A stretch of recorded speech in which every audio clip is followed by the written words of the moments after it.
Midnight Run is a 1988 American action comedy film directed by Martin Brest and starring Robert De Niro and Charles Grodin. Yaphet Kotto, John Ashton, Dennis Farina, Joe Pantoliano, and Philip Baker Hall play supporting roles. At the 46th Golden Globe Awards, the film was nominated for Best Motion Picture, Musical or Comedy and Best Actor for De Niro.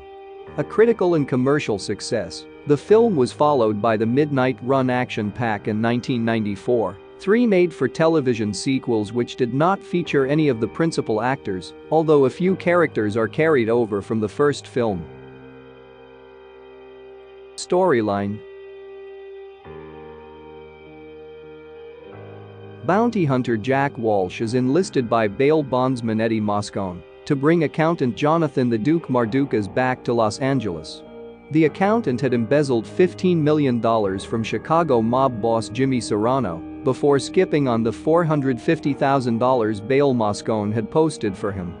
Walsh must bring Mardukas back within 5 days, or Moscone defaults. Moscone says the job is easy, a midnight run, but Walsh demands $100,000. Walsh is then approached by FBI agent Alonzo Mosley, who wants Mardukas to be a witness against Serrano and orders Walsh to keep away from Mardukas. Walsh takes no notice of this and instead steals Mosley's ID, which he uses to pass himself off as an FBI agent along his journey. Serrano's henchmen Tony and Joey offer Walsh $1 million to turn Mardukas over to them, but he turns them down. Walsh captures Mardukas in New York City and calls Moscone from the airport, not knowing that Moscone's line is tapped by the FBI and that his assistant Jerry is secretly tipping off Serrano's men. However, Mardukas fakes a panic attack on the plane, forcing the two men to travel via train. When Walsh and Mardukas fail to show up in Los Angeles on time, Moscone brings in rival bounty hunter Marvin Dorfler to find them. Dorfler tracks them to the train and attempts to take the Duke from Walsh, but Walsh gets the drop on him and leaves the train. However, he discovers when he attempts to purchase bus tickets with a credit card that Dorfler canceled the card. Without funds, he is forced to rely on other means to get across the country, including stealing cars, borrowing his ex-wife's car in Chicago, and hitchhiking. Meanwhile, word of the skirmish on the train reaches Mosley's ears, and he leads a task force to find Walsh and Mardukas.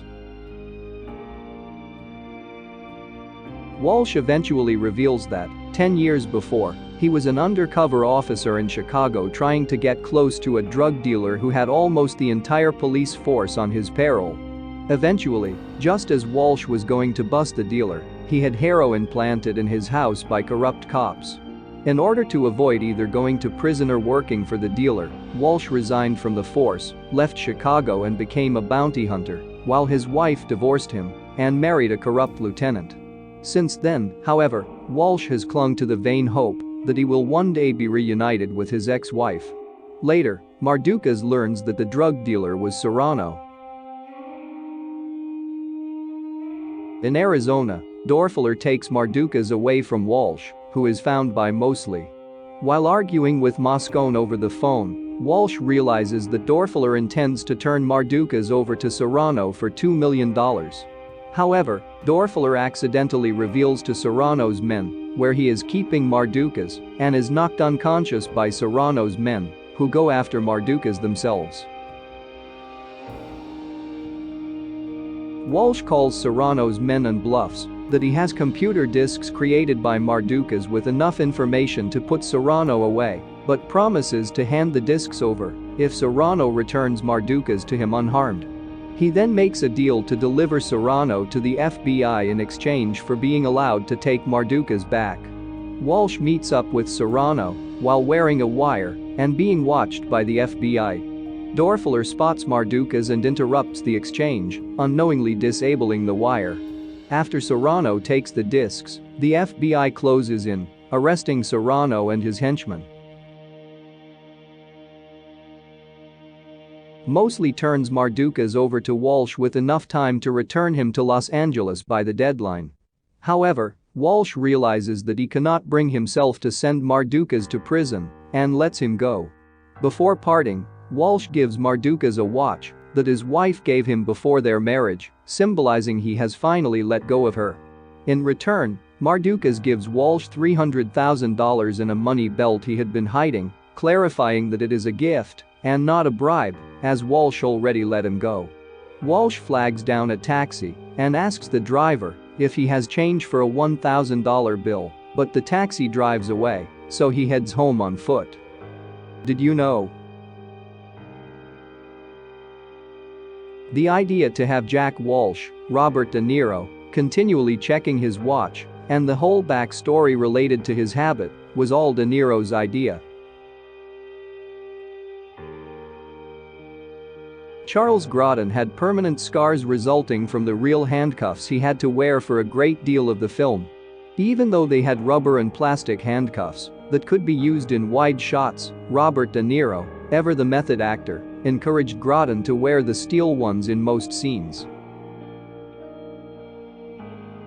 Dennis Farina shot all of his scenes in Las Vegas because he was also shooting Crime Story, 1986, there as well.